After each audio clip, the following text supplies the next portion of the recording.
గమనించాలి. ఎందుకని తెగలు ఇలాగా ప్రజల బట్టి పీడిస్తుంది?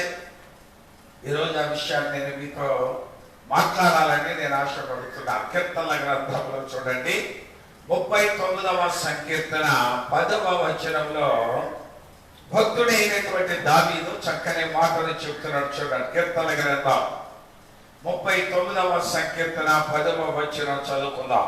నీవు పంపిన తెగులు నా మీద నుండి తొలగింపుము. నీ చేతి దెబ్బ వలన నేను క్షీణించుచున్నా. దేవుని బిడ్డలారా, మీరు గమనించాలి.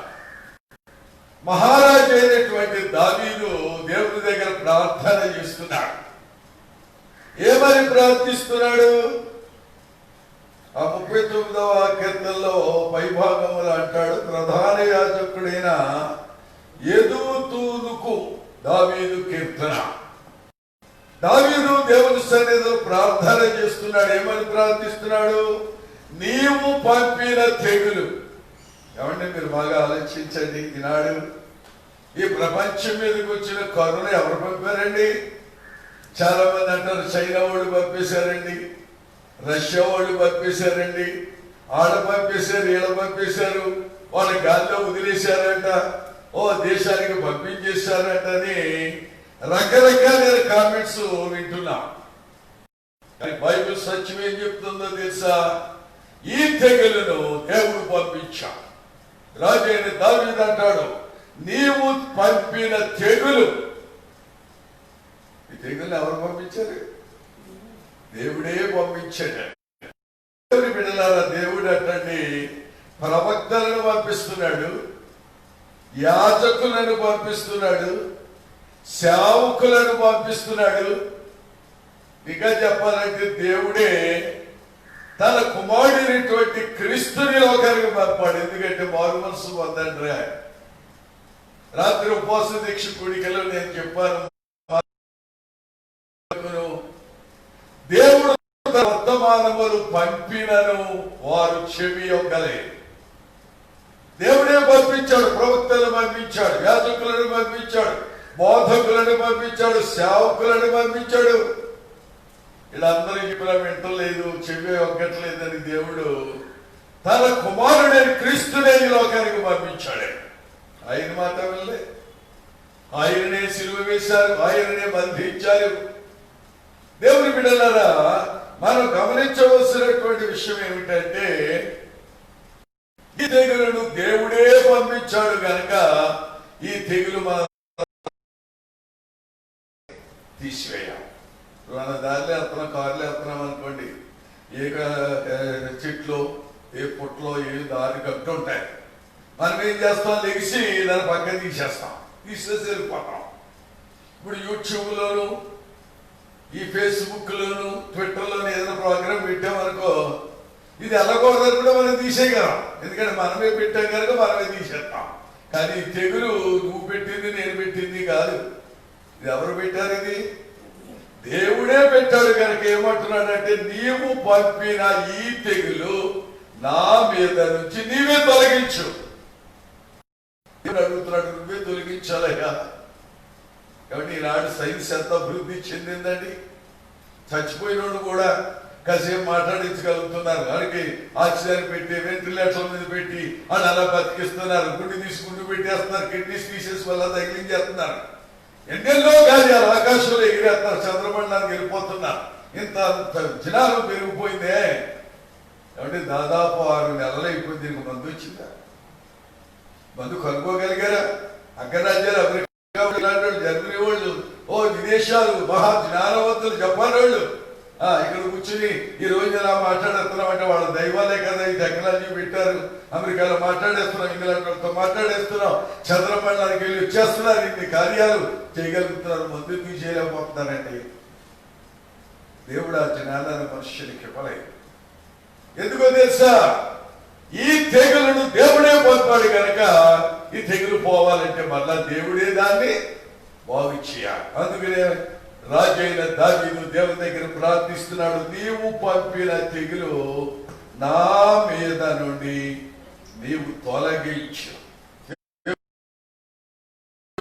ఈ వ్యాధిని తొలగించలేడు. ఎన్ని వ్యాక్సిన్లు వచ్చినా, ఎన్ని రకాలైన మందులు వచ్చినా, ఎన్ని రకాలైనటువంటి పద్ధతులు అవలంబించినా ఇది దేవుడే పంపాడు కనుక ఈ తెగులు దేవుడే తీయాలి. ఏ మనుష్యుడు వల్ల కూడా ఈ తెగులు కాదండి. దేవుని బిడ్డలారా, రాజు అయినటువంటి దావీదు ఈ చరిత్ర అంతా నేను అనుకుంటాను మనకు ఇప్పుడు తెలిసిందండి. ఈ రోగాలు వస్తాయి, బాధలు వస్తాయి, కానీ దావీదుకి ఎప్పుడూ తెలిసింది ఇవన్నీ. పాత నిబంధన కాలంలో చూడండి, 38వ సంకీర్తనలో రాజు అయినటువంటి దావీదు చక్కని మాటలు చెప్తున్నాడు. చూడండి, 38వ కీర్తన 11వ వచనం చూడండి. నా స్నేహితులను నా చెలుకాండ్రును నా తెగులు చూచి ఏం చూసండి? తెగులు నా తెగులును చూసి ఎడముగా నిలుచుచున్నారు. నా బంధువులు దూరముగా నిలిచి చూచుచున్నారంట. అంటే ఇప్పుడు గవర్నమెంట్ ఏమంటుంది, ఇంటికి వెళ్ళకండి, అలా రానివ్వకండి. అందుకే మనం మందిరాలకి రానివ్వట్లేదు. గవర్నమెంట్ చెప్పారు మందిరాలు ఆరాధనలు ఎట్టకండి అన్నారు. ముగ్గురు నలుగురు కూర్చొని ప్రార్థన చేసుకోండి, కానీ ఆరాధనలు సమాజంగా పెట్టొద్దన్న. అందుకే ఆరాధనలు మనం బహిరంగంగా సమాజంగా జరిగించట్లే. ఈ మాట 2020లో గవర్నమెంట్ వాళ్ళు చెప్పారు. కానీ ఎన్ని వేల సంవత్సరాల క్రితం రాజు అయిన దావీదు అంటాడు, నా స్నేహితులను నా చెలికాడులను నా తెగులును చూసి ఎడమగా నిలుచుచున్నారు. ఇందాక పాస్టర్ గారు చక్కని సాక్ష్యాన్ని చెప్పారు. పాపం ఎవరో ఒక అతను చచ్చిపోతేనంటండి, వారు బంధువులను రాలేదు అక్కడ. ఈ తోపుడు బండి ఉంటుంది కదా, ఈ కాయగూరలు అమ్మికించారు ఆయన చక్రాల బండి, ఆ బండి మీద శవాలు పెట్టేసి కొడుకుతో చూస్తున్నారు. భార్య కూడా వెళుతుంది. టీవీలో చూస్తే ఎంత విషాదకరమైన పరిస్థితి. దేవుని వాక్యం ఎంత స్పష్టంగా చెప్తుంది, నా స్నేహితులను నా చెలికాండ్రును నా తెగులును చూచి ఎడమగా నిలుచుచున్నారు. నా బంధువులు దూరంగా నిల్చున్నారు. ఎవడో చచ్చిపోతే అతడు దగ్గరికి ఎవడో బంధువులు భార్య అనట్లేదు, భర్త అనట్లేదు, పుట్టిన పిల్లలు అనట్లేదు. మొన్న ఇందాక అమ్మగారు పాస్టర్ గారు చెప్పినట్లుగా ఆ రోడ్డు మీద శవం తీసుకొచ్చాడు, వదిలేస్తే ఇటువంటి ఒక్కడు కూడా బయటికి రాలేదండి. 3 గంటల సేపు హాస్టల్లో ఆ శవాలకి తడిచిపోయింది. కానీ ఆ ఇంట్లో ఉన్నటువంటి భర్త కానీ, ఆ మగతను అనుకుంటారు చచ్చిపోయి భార్య కానీ, పిల్లలు కానీ ఎవ్వరూ ఆ శవాన్ని చూడడానికి కూడా బయటికి రాలేదండి. వాక్యం ఎలా సెలవిస్తుంది, నా బంధువులు దూరంగా నిల్చున్నారు. ఇవన్నీ చచ్చిపోతే భార్యకి ఇవ్వటం లేదు, పిల్లలకి ఇవ్వటం లేదు. గవర్నమెంట్ తీసుకెళ్ళిపోయి ఆ పొగలేంతో తీసుకుపోయి అలా తీసుకుపోయి ఇలా తీసుకుపోయి అదే కార్యక్రమాలు చేస్తున్నారు. ఎంత సత్యం అండి. దైవ సన్నిధిలో కూడిన దేవుని బిడ్డలారా, అందుకే గవర్నమెంట్ అంటారు దూరంగా ఉండండి, భౌతిక దూరం పాటించండి, సామాజిక దూరం పాటించండి, దగ్గరగా వెళ్ళకండి. దేవుని బిడ్డలారా, ఇవన్నీ మనోడు ఇప్పుడు చెప్తున్నారు, కానీ రాజైనటువంటి దావీదు ఎప్పుడో చెప్పాడు ఈ మాటని. రాత్రి నేను కూటమైన తర్వాత, ప్రభువా ఈ రోజు నీ బిడ్డలకి వాక్యం అందించాలి అని నేను బైబిల్ చదువుతున్నాడు. పరిశుద్ధాత్మ దేవుడి మాటలు చూపిస్తున్నాడు. దేవుడి బిడ్డలారా, మనం గమనించాలి. అసలు ఈ యొక్క మరి తెగులు ఎందుకు వచ్చింది? పోయిన ఆదివారం కూడా తెగులుకు ఎలాగైతే పొందాలనేటువంటి విషయాలను అనేకమైన సంగతులు నేను చెప్పాను. దేవుని బిడ్డలారా, మనం గమనించాలి. అసలు తెగులు ఎందుకు వచ్చింది? 4 మాటలు చెప్తాను. బైబిల్లో చాలా విషయాలు ఉన్నాయి. తెగులు రావడానికి మొదటి కారణం ఏంటంటే, చూడండి 106వ సంకీర్తనలో చక్కని మాటను మనం చూస్తాం. కీర్తనల గ్రంథంలో 106వ సంకీర్తన చక్కని మాటను మనం చూడగలుగుతాం. చూడండి, కీర్తనల గ్రంథం 106వ సంకీర్తన 29వ వచనం చదవండి. వారు తమ క్రియల చేత ఆయనకు కోపము పుట్టించగా వారిలో తెగులు రేగెను. దేవుని బిడ్డలు ఎంత స్పష్టమైన మాటండి. వారు ఆయనకు కోపము పుట్టించగా వారికి ఏమొచ్చిందటండి? తెగులు వచ్చిందటండి. ఏమండి, ఈనాడు ప్రపంచ దేశములన్నిటిలో ఈ భయంకరమైన తెగులు రావడానికి ఒక కారణం ఏంటంటే, ప్రజలు అటువంటి తమ క్రియల చేత దేవునికి ఏం తెప్పించారు? కోపం వచ్చిందట. ఇశ్రాయేలు ప్రజల పాళెములకు కోప తెగులు వచ్చేసిందని. ఓ ప్రజలు పెట్రోల్ రాలిపోతున్నారు, ఎందరో వేలాది మంది ప్రజలు చనిపోతున్నారు. ఎందుకు ఇశ్రాయేలు ప్రజలు ఎలా చనిపోతున్నారు అని ఆలోచన చేస్తేనటండి ఇశ్రాయేలు ప్రజలటండి దేవునికి అతడు కోపం పుట్టించారు తమ క్రియల చేత. పై వచనం మీరు 26, 27 వచనానికి వెళ్తే ఆయన ఎర్ర సముద్రం దగ్గర వారికి చేసిన క్రియలను మర్చిపోయారు. బండల నుంచి నీళ్లు రప్పించిన పరిస్థితిని మర్చిపోయారు. ఆకాశం నుండి మన్నాను కురిపించిన పరిస్థితిని మర్చిపోయారు. పగలు మేఘస్తంభం, రాత్రి అగ్ని స్తంభంగా ఇశ్రాయేలు నడిపించిన విధానాన్ని మర్చిపోయి దేవుడు ఏం చేస్తాడు? ఇక్కడ దేవుడే కార్యం చేస్తున్నాడు. మాకు ఎందుకు మమ్మల్ని ఇక్కడ తీసుకొచ్చావు? ఎందుకు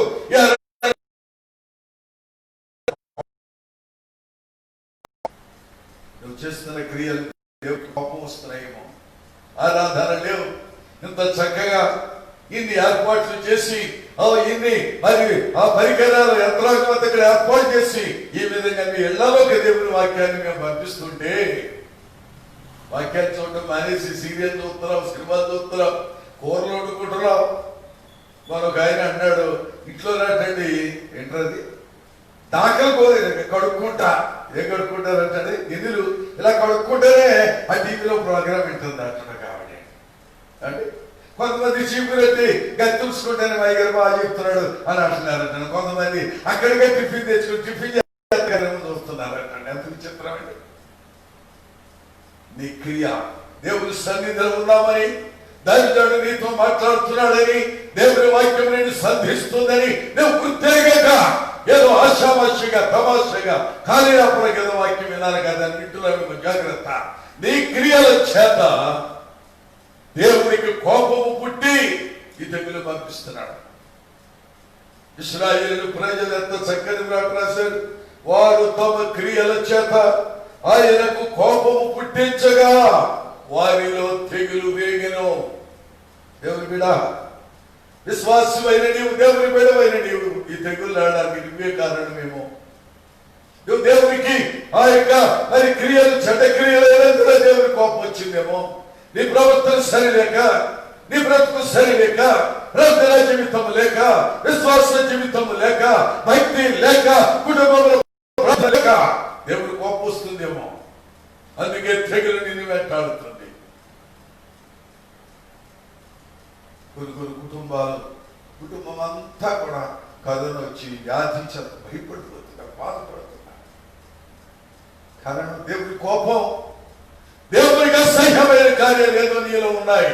నీ క్రియ మంచిది కాదు, నీ ప్రవర్తన మంచిది కాదేమో, నీ జీవితం మంచిది కాదేమో, మీ మాటలు మంచివి కాదేమో, నీ నరకం మంచిది కాదేమో. అందుకే దేవుని కోపము నీ మీదకి దిగి తెగులు నీ మీదకి వస్తుంది. విశ్వాసమైన నీవు, దేవుని బిడవైనటువంటి నీవును గమనించు.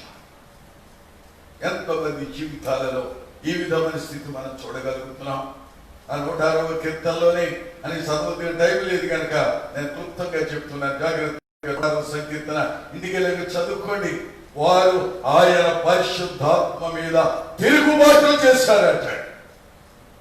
దేవుని ఆత్మ మీద తిరుగుబాటు దేవుని విడిపించి తీసుకొస్తే 10 అద్భుతాలు ఆ ఐగుప్తు దేశంలో చేసి చివరికి సంహారపు దూతను పంపి ఐగుప్తు దేశంలో ఉన్న ఇశ్రాయేలు ప్రజలను విడిపించి కనాను దేశానికి తీసుకొస్తే వాడు పరిశుద్ధాత్మ మీద తిరుగుబాటు చేశారు. తిరుగుబాటు ఇవ్వగలడా? ఇక చేయగలడా? మాకు కూడా ఆహారాన్ని పెట్టగలడా? ఈ అడారిలో ఈ అరణ్యంలో మాకు మంచి ఇవ్వగలడా అని దేవుని మీద తిరుగుబాటు చేశారు. విశ్వాసమైన నీవు కూడా ఈ రోగం తగ్గుద్దా? దేవుడు బాగు చేస్తాడా? దేవుడు వల్ల అవుతాదా? భాస్కర్ ప్రార్థన చేస్తే తగ్గుద్దా? గుళ్ళోకి వెళ్తేనే తగ్గిపోద్దా అని తిరుగుబాటు చేస్తున్నావు. జాగ్రత్త. విశ్వాసమైన నీవు, దేవుని బిడవైనటువంటి నీవు నీ జీవితంలో దేవుని సన్నిధిలో తిరుగుబాటు చేస్తున్నావేమో. ఇశ్రాయేలు ప్రజలకు దేవుడండి ఎన్నో ఈవులు ఇచ్చాడు. చరిత్ర మీకు బాగా తెలుసు. నిర్గమాకాండంలోకి వెళ్తానండి. ఇశ్రాయేలు ప్రజలు ఐగుప్తు దేశం నుంచి విడుదల పొంది కనానికి వస్తున్నారు. అర్ధరాత్రి వేళ వీళ్ళు బయలుదేరుతున్నప్పుడు ఆ యొక్క దైవజనుడైన మోషే అంటున్నాడు, వెళ్ళి మీ తెలిసిన వాళ్ళ దగ్గరికి వెళ్ళి వస్తువులు తెచ్చుకోండి, బంగారం తెచ్చుకోండి, వెండి తెచ్చుకోండి అన్నప్పుడు ఎలాగానే తీసి ఇచ్చేస్తున్నారు, అడగగానే ఇచ్చేస్తున్నారు. వెండి బంగారం తీసుకుని వాడు దేవుని సన్నిధి నుంచి బయలుదేరా. బానిసత్వపు బ్రతుకులో ఉన్న వాళ్ళు ఐగుప్తు దేశంలో ప్రధానులు అక్కడ ఉన్న ఓ ధనవంతుల దగ్గర వారు పొందినటువంటి ఆ ఆస్తంతా తీసుకుని వచ్చేస్తున్నారు. దేవుడు ఇచ్చాడని మర్చిపోయండి. ఆ సినాయి పర్వతం దగ్గరికి వచ్చినప్పుడు దైవజనుడైన మోషే దేవుడితో మాట్లాడడానికి సినాయి పర్వతం మీదకి వెళ్ళాడు. 40 రోజులు ఆయన రాలే. 40 రోజులు కూడా మోషే దేవుడితో మాట్లాడుతూ ఉపవాసం ఉండి రాత్రి పలకల మీద 5 ఇచ్చిన ఆజ్ఞలను రాసుకుంటూ దేవుని చేతి వ్రాతో రాసినటువంటి ఆ పలకలు తీసుకొని దైవజనుడైన మోషే కిందకి వచ్చినట్టు అందరూ కూడా ఓ దేవతను చేసుకుని పూజిస్తున్నారు.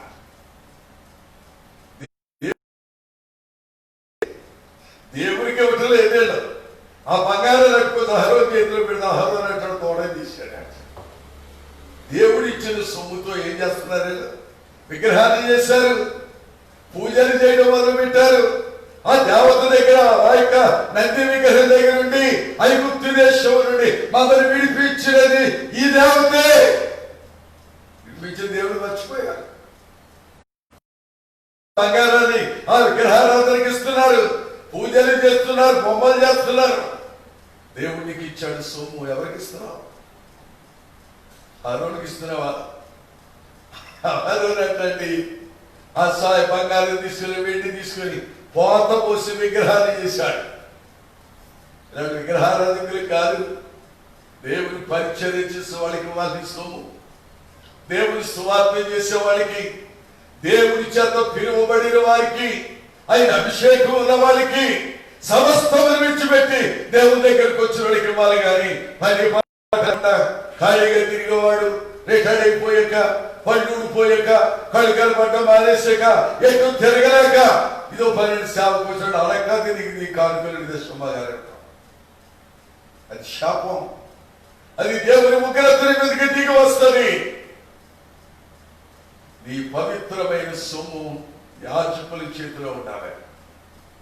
పవిత్రమైన యాజకులు సమస్తమును తెగించి ఉద్యోగాలు విడిచిపెట్టి, సంసారాలు విడిచిపెట్టి, అయ్యో ఆరోగ్యాన్ని లెక్క చేయకుండా అర్ధరాత్రి తెల్లవారి జాముల కరుణ పేరైనా కూడా నీ కొరకు ఆత్మల రక్షణ కొరకు తిరుగుతున్న దైవ సేవకులకి నీ కానుకనివ్వాలి. ఇశ్రాయేలు ఏం చేశారు? అహరో చేతిలో పెట్టారు.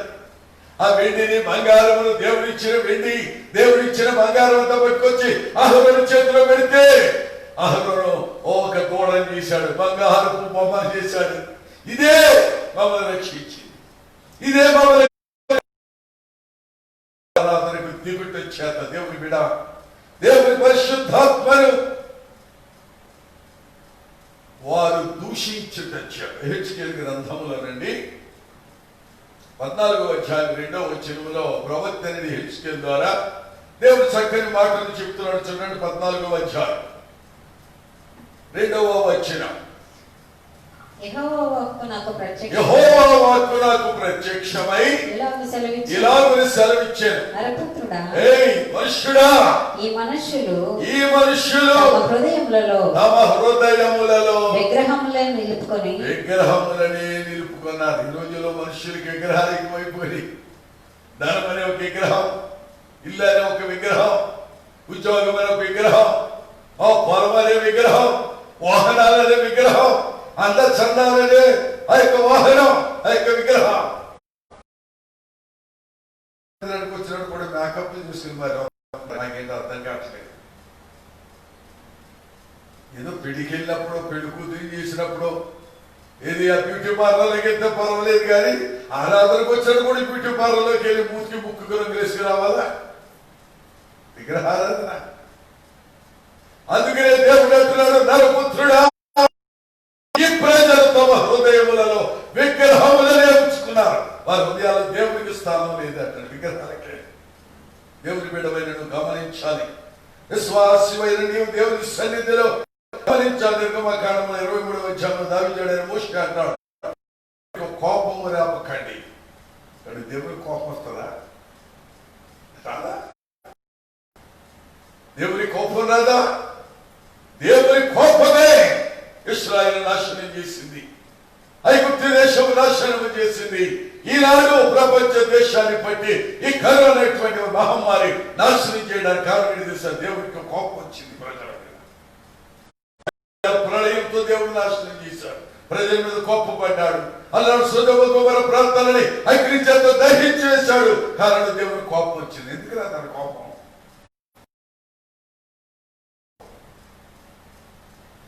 దేవుడు గమనించాలి. విశ్వాసమైన నీవు, దేవుని బిడమైనటువంటి నీవు నీ జీవితంలో ఇదిగో దేవుని సన్నిధిలో ఈనాడు ప్రపంచ దేశాలను పట్టి పీడించడానికి, ఈ యొక్క కరోనా వ్యాధి రావడానికి మొదటి మాట ఏం చెప్పానండి? వారు తమ క్రియల చేత దేవునికి కోపం పుట్టించారు. రెండవది, పరిశుద్ధాత్మ మీద తిరుగుబాటు చేశారు. దేవుడు నేను నడిపిస్తాను, నేను పోషిస్తాను, నేను మిమ్మల్ని కణాలకు తీసుకొని వెళ్తానని వాగ్దానం ఇచ్చిన దేవుడి మీద వాళ్ళు ఆయాసపడి దేవుడు చేయగలడా, దేవుడు అని దేవుని దూషించి విగ్రహారాధనకు పాల్పడి దేవుని శాపానికి గురైపోయారు. మూడవదిగా చూద్దాం, చూడండి. 2వ దినవృత్తాంతముల గ్రంథంలో 33వ అధ్యాయం 6వ వచనంలో ఓ చక్కని మాటను మనం చూస్తాం. చూడండి, 2వ దినవృత్తాంతముల గ్రంథం 33వ అధ్యాయం 6వ వచనం. బెన్హిన్నోము లోయయందు అతడు తన కుమారులను అగ్నిగుండములు దాటించి ముహూర్తములను విచారించుచు. చాలా బాగా దేవుని బిడ్డలారా, ఈ 2వ దినవృత్తాంతం గ్రంథం 33వ అధ్యాయంలోకి వస్తే మనష్షే అనేటువంటి ఒక దైవ రాత్రి ఆ మనుష్య గురించి నేను మాట్లాడా. ఈ మనుష్య అటండి, ఈ గొప్ప రాజు తమ పిల్లలు అటండి ఏం చేశాడు తెలుసా? అగ్నిగుండాలు దాటించాడటండి, ముహూర్తాలు చూపించాడట. బైబిల్ గ్రంథంలో ఆది కాండం నుండి ప్రకటన గ్రంథం వరకు చూస్తే ముహూర్తములు అనేటువంటిది ఈ ఒక్క చోటే కనబడుతుంది. ఇంకా బైబిల్లో ఎక్కడ ముహూర్తాలు అనే మాట లేదండి. మనుష్య రోజు మొదలెట్టని ముహూర్తాలు.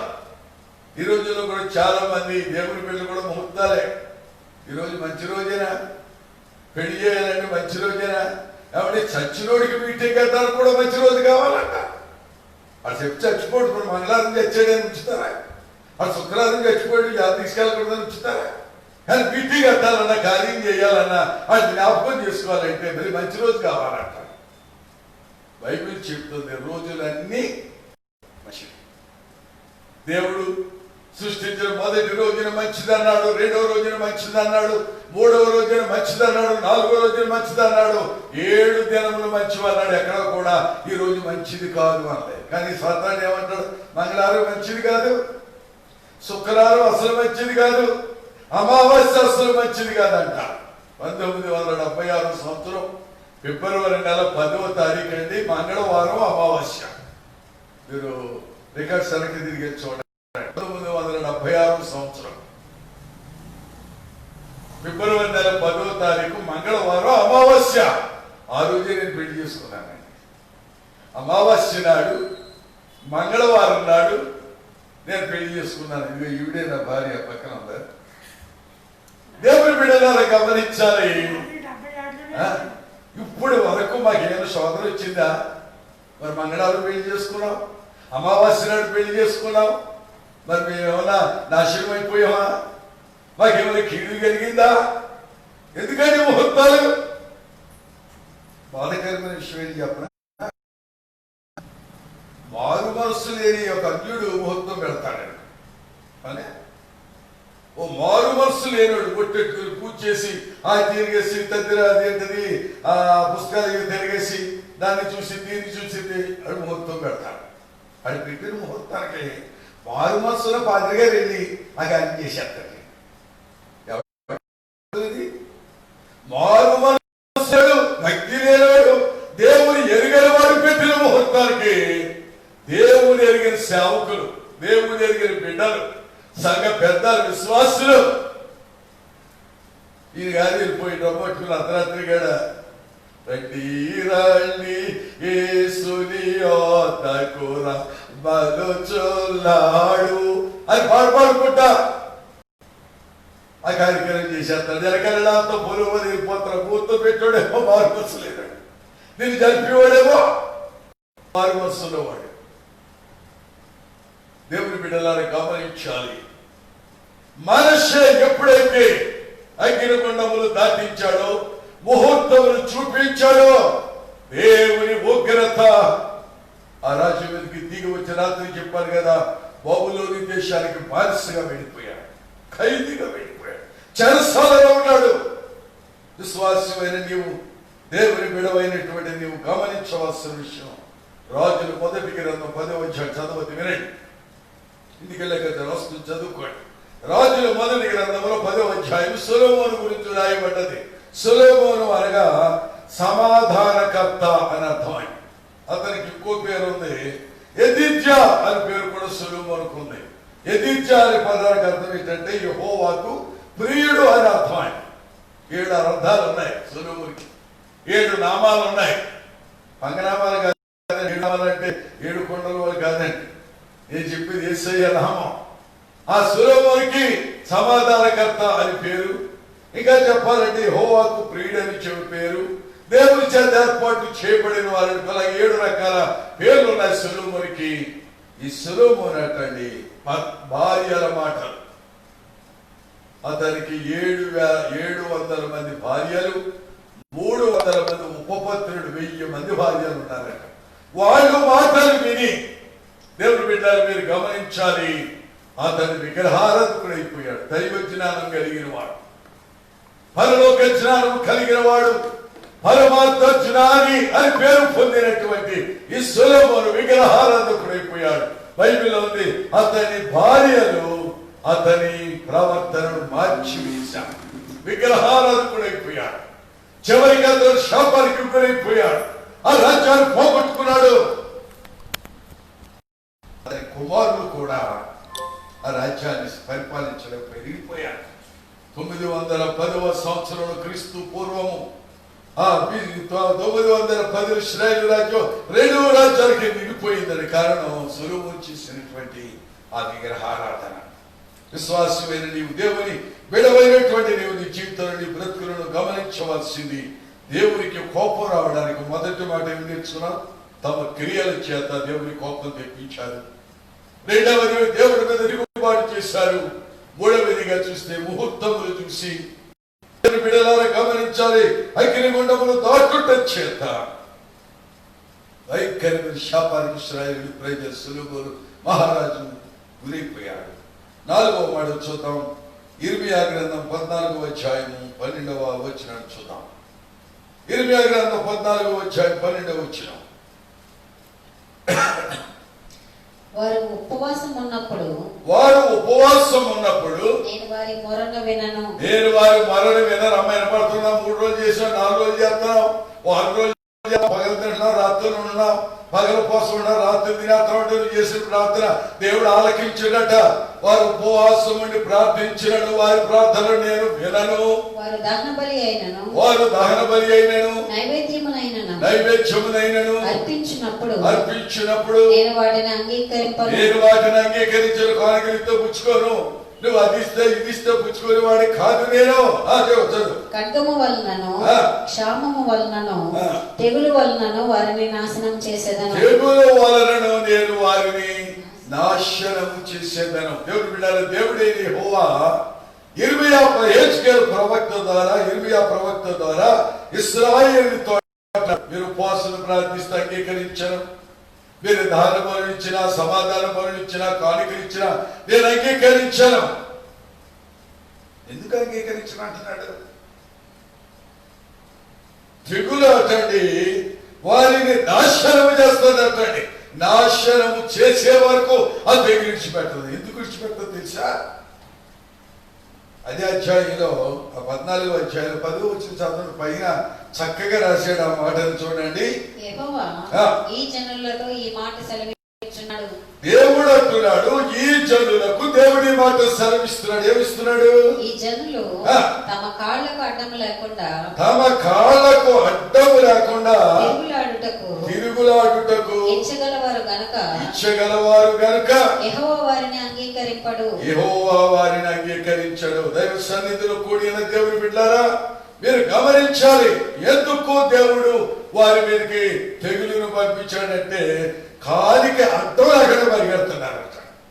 ఏమంటే కాలికి అడ్డం లేదటండి, ఇంకా పరుగులే పరుగులు. ఎక్కడికే సినిమా అంటే సినిమా, తాగడానికి తాగడానికి, వ్యభిచారానికి, దెబ్బలాట్లకి, దొంగతనాలకి, పరికి పరిగే పరిగెండి.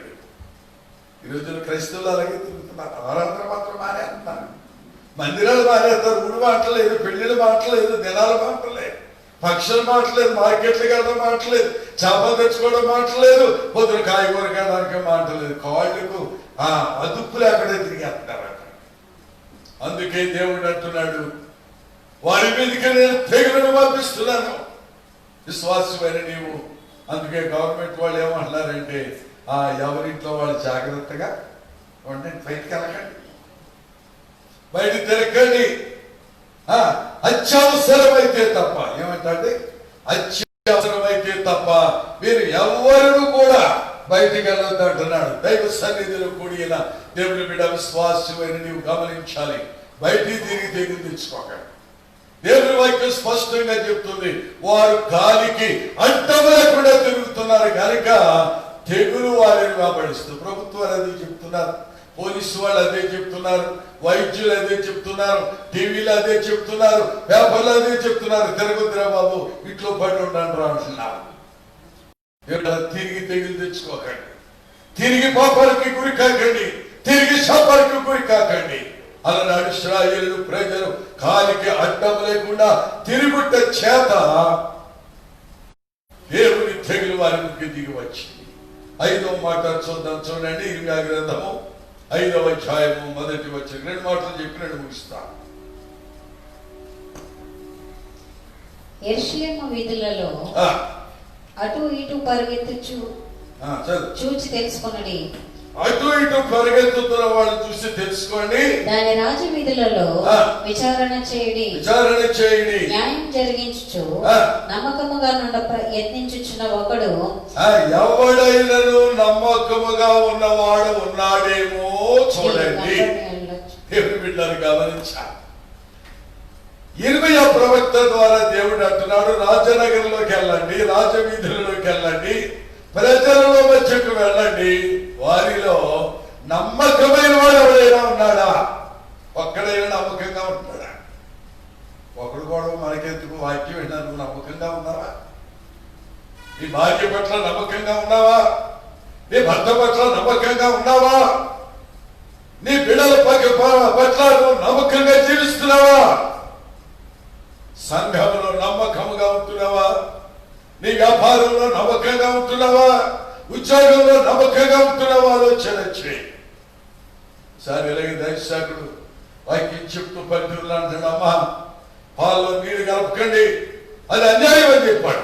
ఏం కలపొద్దానంటే, పాల్లో నీళ్ళు కలపకండి అమ్మా, అది అన్యాయం, దేవుడు రక్షించండి. ఆ తల్లి ఇంటికి వెళ్ళి అంటుందట, పాల్లో నీళ్ళు కలపొద్దన్నాడు కానీ నీళ్ళలో పాలు కలిపోతాను లేదు కదా. పాలు నీళ్ళలో పాలు అన్నాడు కానీ నీళ్ళలో పాలు వేస్తుంటారు లేదు కదా. అది నీళ్ళలో పాలేస్తున్నాడు. విచిత్రం, తెలివి.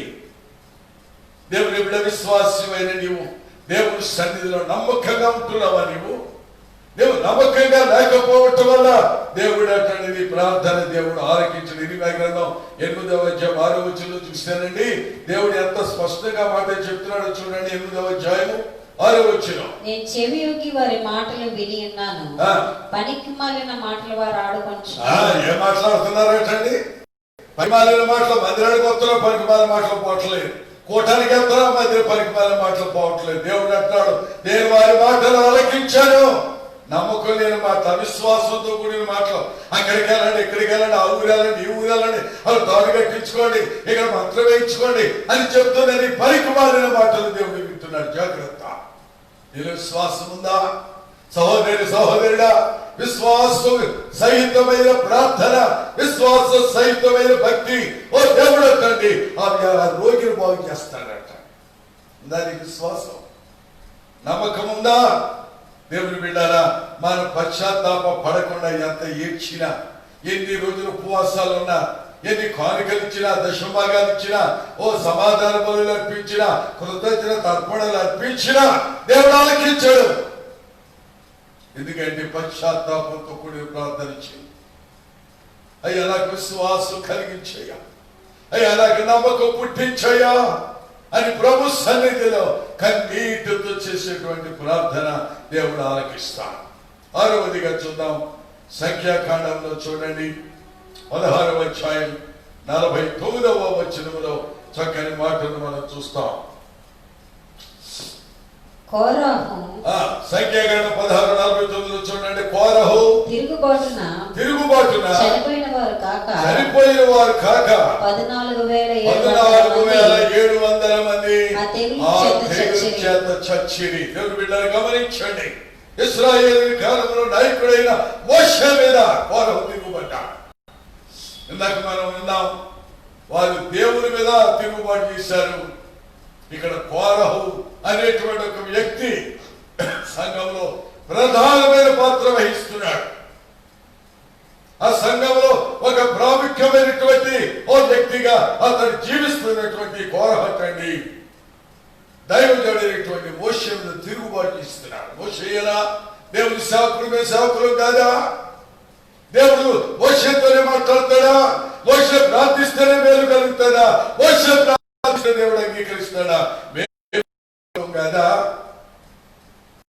రోజుల్లో చాలా మంది ఆయనే సేవకుడా, ఆయనే బోధకుడా, ఆయనే పాస్టరా, ఆయనే అభిషేకం పొందినాడా, మేము సేవకులు కాదా, మేము దేవుని బిడ్డలం కాదా? అవును కాదు, దేవునికి తెలుసు. తిరుగుబాటు. దేవుడు ఎవరిని ఎన్నుకున్నాడో, ఎవరి ద్వారా కార్యం చెయ్యాలో, ఎవరి ద్వారా దేవుడు మేలు చెయ్యాలో, ఎవరి ప్రార్థన ఆలకించాలో దేవుడు వారి ప్రార్థన ఆలకిస్తాడు. నువ్వు కూడా ప్రభు దగ్గర ఏడవాలి, కూడా వాడుకో, నాకు కూడా సహాయం చేయాలి. తిరుగుబాటు చేయకు, విభేదాలు పుట్టించుకో, భేదాలు కలిగించుకో, విశ్వాస జీవితాలు పాడు చేయకండి. ఈరోజు అనేకమైన సంఘాలు శిథిలమైపోతున్నాయి, విశ్వాసులు భ్రష్టులైపోతున్నారు, కుటుంబాలు నాశనం అయిపోయి గుడులు ఖాళీ అయిపోతున్నాయి. ఎందుకో తెలుసా? తిరుగుబాట్లండి. కోరహు అనుకున్నాను, నేను కూడా మోషేలాగున్నా. మోషేలాగా నాకు కానుకలు ఇవ్వాలి, మోషేలాగా నన్ను ఓ పిలవాలి, మోషేలాగా నన్ను కూడా కడత చేయాలి. ఎక్కడ వచ్చింది? ఏది నీళ్ళు సమర్పడేది? నీలో దేవుడు పిలిపేది? దేవుడి కొరకు ఏం చేసావు? ఎంతకాలం బతుకు దేవుడికో బాకులు అంటావు, ఇవాళ దేవుడు అని వస్తున్నావు. జాగ్రత్త. కోరహు అతని అనుచరులటండి భూమిని నెరవేర్చి చచ్చిపోయారు. అతన్ని వెంబడించిన వారు 14,700 మంది తెగులు చచ్చిపోయారు. ఈ మాట చదువుతుంటే ఎంత బాధ అనిపిస్తుంది. కోరహు ఒక్కడు చేసిన పాపం సమాజాన్ని బట్టి పీడిస్తుంది. చేస్తున్న కార్యాలు, నీ ఆలోచన, నీ దుష్ట ఆలోచన, నీ దుష్ట తలపులు, నువ్వు చేస్తున్న పని సమాజానికి, సంఘానికి కీడు కలిగిస్తుందేమో. జాగ్రత్త. కోరహు అతన్ని అతని అనుచరులను నేల విడిచి మింగేసింది. అందరితో విడిచిపెట్టిందా? కొంతమంది ఆ చీటు పారిపోయి అక్కడిక్కడ దాక్కుని తప్పించుకున్నారు. వాళ్ళలో 14,700 మందిని దేవుడు తెగులు చేత నాశనం చేశాడు. ఒకవేళ కరోనా నీ గురించి పంపించాడేమో దేవుడు. ఆ 14,700 ఒక్కడమేమో. జాగ్రత్త సుమా, అగ్ని దహించి వేస్తుంది. దేవుడి సన్నిధిలో మనం గమనించాలి. మోషే మీద తిరుగుబాటు చేస్తున్నావేమో, దైవ సేవకుల మీద తిరుగుబాటు చేస్తున్నావేమో, దైవ జనుడి మీద అభిషేకింపబడిన దేవుని సేవకుల మీద, అపొస్తలులైనటువంటి బోధకుల మీద నువ్వు తిరుగుబాటు చేస్తే కోరహు అతని అనుచరులు శాపానికి గురై తెగులు చేత నాశనం అయిపోయారు. ఆఖరి మాట ఒక మాట చెప్పి నేను పంపిస్తాను. దేవుడు బిడ్డలారా, దానికి ముందు ఒక మాట, దేవుడు యెహోవా ఓ చక్కని మాట చెప్తాడు. యెషయా గ్రంథంలోని 1వ అధ్యాయం 2వ వచనంలో చక్కని మాటను మనం చూస్తాం. దేవుడైన యెహోవా ప్రవక్త యెషయా ద్వారా ఇశ్రాయేలుతో మాట్లాడుతున్నాడు. ఏమంటున్నాడు? ఆకాశమా ఆలకించు, భూమి చెవియొక్కుము. నేను పిల్లలను పెంచి నేను ఈ పిల్లలను పెంచి గొప్పవారినిగా చేసి తిని పెద్దవారిని చేసి తిని వారు నా మీద తిరుగుబాటు చేసి ఉన్నారు. దేవుడు బిడ్డలు, దేవుడు అంటున్నాడు, ఇదిగో పిల్లకాయని చేతకాని వాళ్ళని, ఏమి చేతకాని వాళ్ళని నేను పెంచాను, పెద్దవాళ్ళని చేశాను, అభిషేకాలు ఇప్పించాను, వాళ్ళకు ఉన్నతమైన స్థితిని ఇచ్చాను, వాళ్ళకి మంచి మార్గాన్ని ఏర్పాటు చేస్తే వారు నా మీద తిరుగుబాటు చేస్తున్నారని చెప్తే ఇది కూడా ఎవరు లేనట్టు ఆ రోజుల్లోని. ఎందుకంటే సమాజం అంతా అట్టే తిరిగిపోతుంది. ఎందుకంటే ఎక్కడ చెడుకుంటే అక్కడికే సమాజం వెళ్తుంది, ఎక్కడ ఈ మోసాలు ఉంటాయి అక్కడికే సమాజం వెళ్తుంది. అందుకు దేవుడు అన్నాడు, భూమి ఆకాశమా ఆలకించు, భూమి చెవియొగ్గు అని ఆకాశంతో భూమితో చెప్తున్నాడు. ఈ పరిపాలన ఎట్లా లేదే, ఎంత చెప్పినా వీళ్ళు ఎంటలేదు. వీళ్ళని పెంచాను, పెద్దవాళ్ళని చేశాను, గొప్పవాళ్ళని చేయాలని అనుకున్నాను, కానీ వీళ్ళు నా మీద తిరుగుబాటు చేస్తున్నారు. సాక్ష్యం పెట్టి పలుకుతున్నాడు. జాగ్రత్త సుమా, శాపానికి గురి కావద్దు, తెగులకు గురి కావద్దు. విశ్వాసమైన తిరుగుబాటు స్వభావాన్ని తగ్గించుకుని యేసు పాదాల దగ్గర పడేయుడు దేవుడిని తెగులు తగ్గిస్తాడు. అక్కడ మనం చెప్పి ముగిస్తాడు. 7వ మాట చూడండి, 28వ అధ్యాయము 21వ వచనాన్ని చదువుతాం. ద్వితీయోపదేశకాండంలో 28వ అధ్యాయం 21వ వచనం. నీవు స్వాధీనపరచుకొనబోవు దేశంలో నుండకుండా నిన్ను క్షీణింపజేయు వరకు యెహోవా తెగులు నిన్ను వెంటాడుచున్నది. దేవుని బిడ్డలు గమనించండి, ఈనాడు ప్రపంచ దేశాలని ఈ తెగులు వెంటాడుతుందట. చూడండి, ఎలకెలకల పిల్లి వెళ్తుంటారు. అవునా, పిల్లి ఎలకెళ్తుంది, ఎలకెలకల పిల్లి వెళ్తుందా? పట్టుకోవడానికి పిల్లి వెళ్తారు, దొంగలు పెట్టుకోవడానికి పోలీసుడు వెళ్తాడు. అవును కదా, ఎలకెట్టుకోవడానికి పిల్లి వెళ్తుంది, దొంగలు పెట్టుకోవడానికి పోలీసు వెళ్తున్నట్టు దేవుడు పంపించిన తెగులటంటే ప్రజలు పట్టుకోవడానికి వెంటాడుతుంది. కూడబడి వచ్చేస్తుంది, తలుపేసుకుని వచ్చేస్తుంది, వచ్చేస్తుంది, ముక్కికి పూర్తి కట్టుకున్నా వచ్చేస్తుంది, చేతులు కొడుక్కున్నా వచ్చేస్తుంది, కాళ్ళు కొడుక్కున్నా వచ్చేస్తుంది. ఇవన్నీ కప్పుకులు మరీదిస్తున్నారు డాక్టర్లు. అవునే కదా, కళ్ళు తప్ప కళ్ళు మీద కూడా అన్ని పెట్టేసుకుని ఇవన్నీ రకాలైనటువంటి దుస్తులు వేసుకొని టెస్ట్ చేస్తున్న డాక్టర్లు కూడా వచ్చారు. వ్యాధి డాక్టర్లకు వచ్చి ఎంతమంది డాక్టర్లు రాలేదు, ఎంతమంది డాక్టర్లు చచ్చిపోలేదు, ఎంతమంది నర్సులకు రావట్లేదు. కారణం ఏంటో తెలుసా? యెహోవా తెగులు వారిని వెంబడిస్తుంది, వెంటాడుతుంది. ఎందుకు అని 28వ అధ్యాయం చదువుకుంటే వారు దేవుని మాట వినకపోతున్నారు. ఎవరు మాట్లాడండి? నేను మీకు ఆజ్ఞాపించు ఆయన ఆజ్ఞలను మీరు గాయకొని ఎడలా గాయకొట్టలేదు. వాక్యం అయితే విలువ లేదు, వాక్యానికి సమయం లేదు, వాక్యానికి నీకు సమయం ఉండట్లేదు, వాక్యం వినాలని మనసు ఉండట్లేదు. అందుకే ద్వితీయోపదేశకాండం అధ్యాయంలో భక్తుడైన మోషే ద్వారా దేవుడు అంటున్నాడు, నేను మీకు ఆజ్ఞాపించు ఈ ఆజ్ఞలను మీరు గాయకొట్టే ఆశీర్వాదానికి ముందుకెళ్తే, మీరు గాయకొనకపోతే దేవుడి తెగులు మిమ్మల్ని వెంటాడుతుంది. 21వ వచ్చిన యెహోవా తెగులు మిమ్మల్ని వెంటాడుతుంది. దేవుని బిడ్డ, ఈ తెగులు దేవుడు పంపించిన తెగులు. 7 రకాల అనుభవాలు చెప్పాను. తెగులడానికి ఎన్ని కారణాలు చెప్పాను. మొదటిది ఏం చెప్పాను చెప్పండి? యెహోవాకు వారు కోపం పుట్టించారు. రెండవదిగా చూస్తే దేవుని మీద తిరుగుబాటు చేశారు. మూడవదిగా వారి అగ్నిగుండములు దాటించి ముహూర్తాలు చూశారు. 4వది కారుకి అడ్డం లేకుండా తిరిగారు. 5వది దేవుడు అంటే నమ్మకం లేకుండా పోయింది. 6వది దైవజనుడు మోషే మీద వారు తిరుగుబాటు చేశారు. 7వది దేవుని మాట వినట్లేదు. 4 మాటలు చెప్పాలనుకున్నా. ఎందుకో పరిశుద్ధాత్మ దేవుడు 7 మాటలతో మాట్లాడాడు. మరి ఇన్ని పనులు చేసిన నీకు ఈ తెగుల ద్వారా చచ్చిపోవలసిందేనా? ఈ తెగుల ద్వారా నువ్వు నాశనం అయిపోవలసిందేనా? చేశావు, 7 పనులు చేశారు. మరి చేసింది అంత చచ్చిపోవడానికి రెమెడీ లేదా? విరుగుడు లేదా? దీనికి మార్పు లేదా? తగ్గే మార్పు ఉంది. రష్యా వాళ్ళు చేసే వ్యాక్సిన్ కాదు, ఇండియాలో విరుగుడు. దేవుడు చెప్తున్నాడు 2వ దినవృత్తాంతముల గ్రంథం 7వ అధ్యాయం 14 వచ్చిందో నా పేరు పెట్టబడిన తమను తాము తగ్గించుకొని తమ పాపములను విడిచి వారు మనస్సును మార్చుకొని నా వైపు తిరిగి వారి పాపములను విడిచిపెట్టి నా దగ్గర మొరపెడితే నేను ఆకాశం నుండి వారి మొరలు ఆలకించి వారి పాపములను క్షమించి వారి దేశములకు నేను స్వస్థత కలిగి చేస్తాను, స్వస్థపరుచుతాను. ఎంత అద్భుతమండి! ఒకవేళ పాపములు పడ్డామేమో, 7 రకాల అనుభవాలు నీలో ఉన్నాయేమో, అందుకే తెగులు నిన్ను పట్టి పీడిస్తుంది.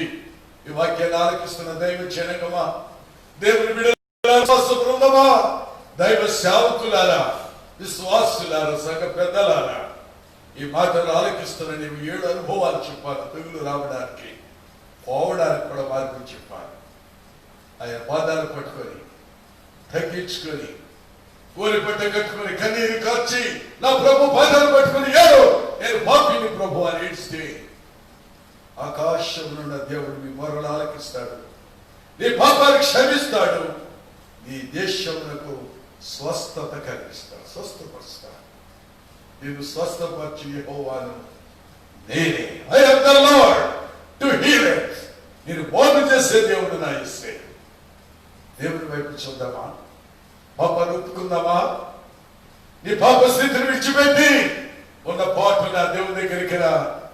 రాత్రి నేర్చుకున్నాం, మనిషి యేసు పాదాలు పట్టుకుని ఏడ్చాడు, కన్నీరు కార్చాడు, పశ్చాత్తాపడ్డాడు. బబులోను దేశము నుండి అష్షూరు రాజు చేతిలో నుండి విడిపించబడి మళ్ళా యెరూషలేముకు వచ్చి మళ్ళా తన రాజ్యాన్ని అతను స్థాపించుకోగలిగాడు. ఎంత భయంకరమైన పాపివైనా, రోగివైనా, వ్యాధిగ్రస్తుడివైనా, కరోనా చేత పీడిపబడుచున్నా రా ప్రభు దగ్గరికి వచ్చి ఇది పాపాన్ని ఒప్పుకో, దేవుడు క్షమిస్తారయ్యా. ఆకాశము నుండి వారి మొరలు విని వారి పాపములను క్షమించి వారి దేశమును స్వస్థపరుస్తారంటున్నాడు. వాగ్దానం ఇచ్చినది దేవుడు, గొప్ప దేవుడు, మాట తప్పని దేవుడు, మాట తప్పుటకైన నరుడు కాదండి, సృష్టికర్త అయిన దేవుడు.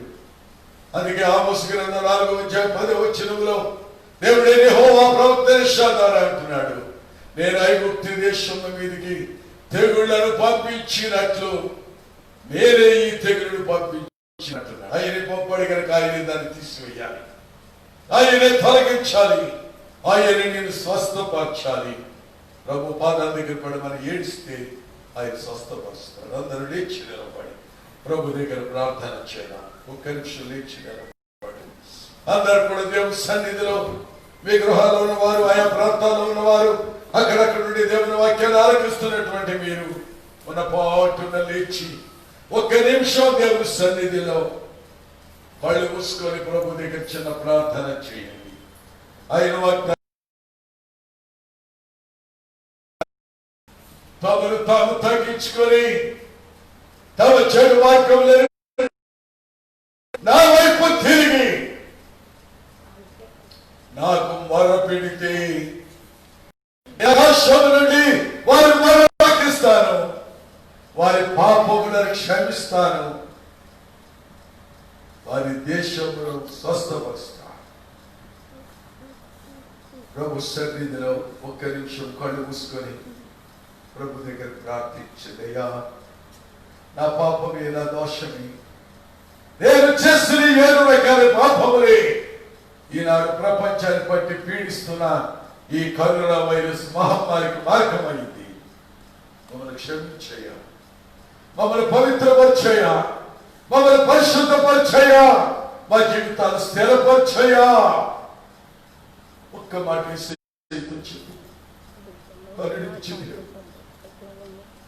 పాపిని యేసు ప్రభు, నీ పాపిని యేసు ప్రభు,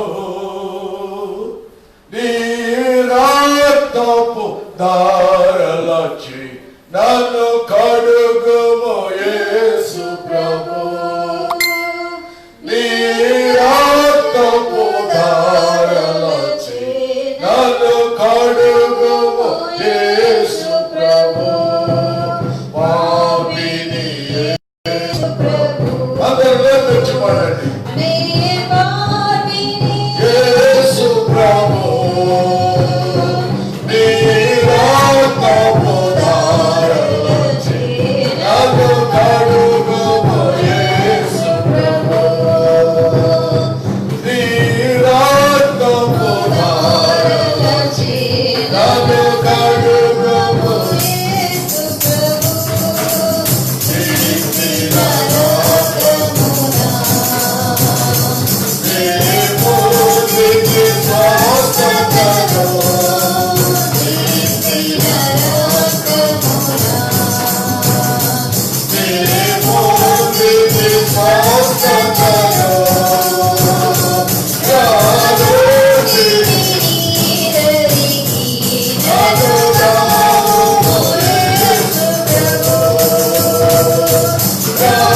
సహోదరి సహోదరిగా నీ ప్రార్థన దేవుడు ఆలకించాడు, నీ మొరను దేవుడు విన్నాడు. నిర్గమకాండం 5వ అధ్యాయంలో దేవుడు యెహోవా ఇశ్రాయేలు మొరను విన్నాడు, వారి బాధను చూచాడు, వారు పడుచున్న శ్రమను నేను గమనించాలని చెప్పాడు. ఆయన కరుణిస్తాడు, కృప చూపిస్తాడు. ఇప్పుడే ఈ క్షణమే దేవుడిని జీవితంలో అద్భుతం చేయబోతున్నాడు. దిగులు పడదు, జడియకు, దేవుడు నీకు తోడుగా ఉంటాడు. ఆయన కృప నిన్ను వెంబడిస్తుంది.